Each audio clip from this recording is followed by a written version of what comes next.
The Cabrera impeachment complaint, sufficient in substance, so ruled.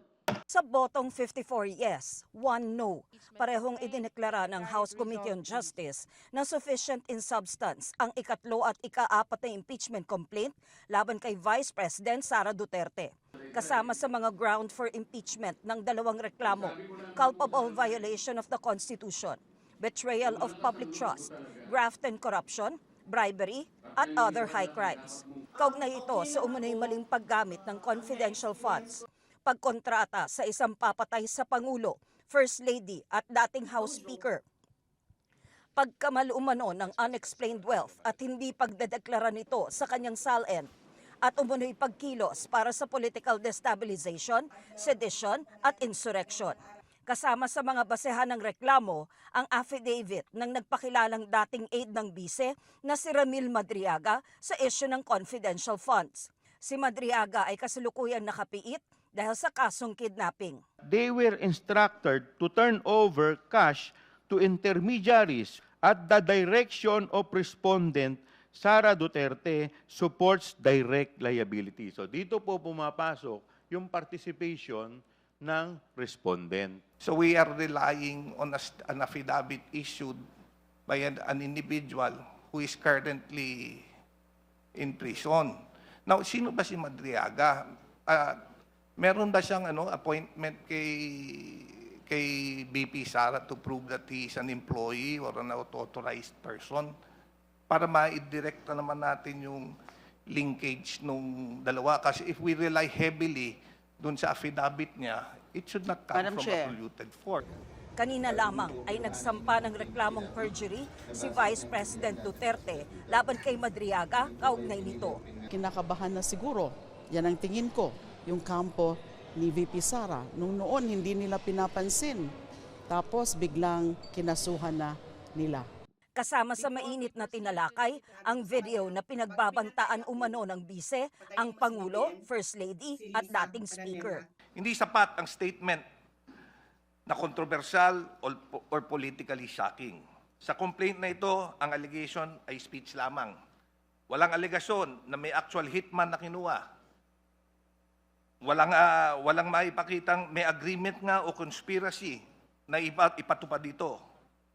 Wala rin naipakitang may payment o arrangement na ginawa in order to facilitate such statements. Wala rin maipakitang weapon procurement o alleged overt act. That's wrong, Madam Chair.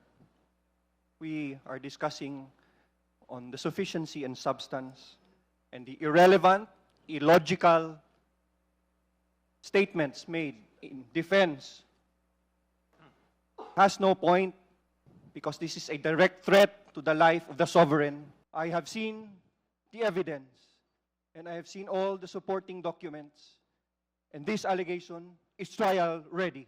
For the information of everyone, this went to the NBI. The NBI filed a case, and they have the evidence. Now,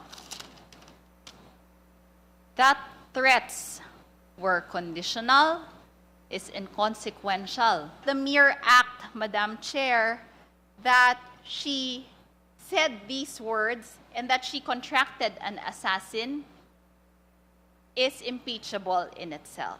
Tiniyak din ng endorsers ng reklamo na mayroon silang ebidensya para patunayan ang alegasyon ng panunuhol laban sa bise.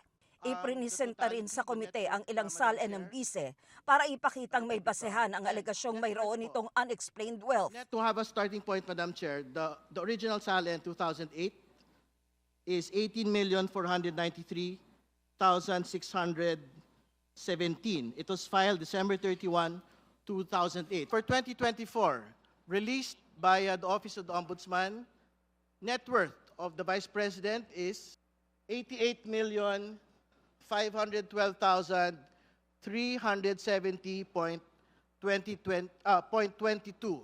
We leave it to the House Committee on Justice to make a determination on whether the comparison between the original SALN at 2008 and the current SALN at 2024 constitutes unexplained wealth. Is that particular SALN, has that been authenticated by the Ombudsman. Do you have a copy of authentication of the Ombudsman? Honorable Ridon?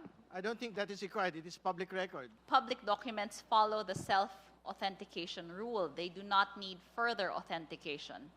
Matapos ang botohan, magpapadala ng notice ang komite sa kampo ng Vice-Presidente para maghain ng sagot sa loob ng 10 calendar days. Pagkatapos, may 3 calendar days ang mga complainant para maghain ng kanilang sagot. Sunod naman, may 3 calendar days ang Vice para maghain ng rejoinder. So it will be up to the respondent on how he is going to respond to all the allegations therein. Either he files 2 separate answers or he files 1 answer indicating the responses to the 3rd impeachment complaint and indicating the responses as well to the 4th impeachment complaint. What is important is for us to have reference that we are still dealing with 2 impeachment complaints here, although consolidated in 1 proceeding. Sabi naman ng defense team ni Vice President Duterte, matapos ang desisyon ng komite, kanila raw susuriin ang mga naging aksyon ng komite at mga record ng proceedings. Hindi raw muna nila tatalakayin sa media ang nilalaman ng kaso at sasagutin ito sa tamang konstitusyonal na proseso.